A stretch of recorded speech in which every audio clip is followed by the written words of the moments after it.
Okay, hi, I'm Austin Yanes. This is my polynomial project for Miss Smith's trigonometry class.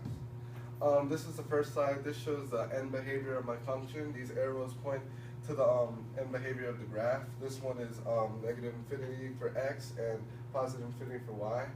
And it's the opposite on it's the same on the other side.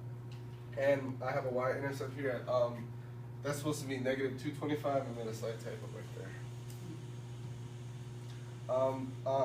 I just want to say really quick, I named it the cliffhanger function because of the way the function moves, how there's slight drops and there's a lower drop in the middle.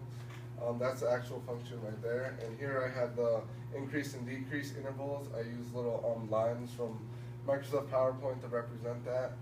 There's 3 increase intervals and there's 3 decrease intervals, and they're shown here.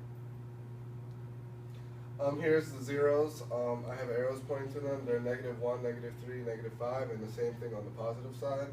I picked these zeros out specifically so that it'd be easier to make the function and they would come out for here.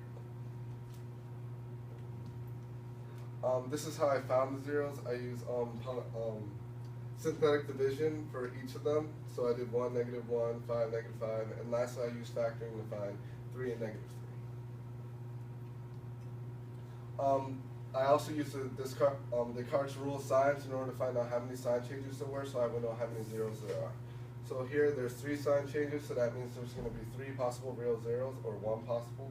And here for negative, I plugged in negative x into all the x spots, and there was no change in the function, so that so it was still 3 sign changes, so that means 3 positive negative zeros as well. And lastly, I have a graph. I color-coded some of the important points. The blue is the relative minimums. The orange is the relative maximums. The zeros are in green going across the x-axis. And lastly, the y-intercept is here at -225. And that's my project.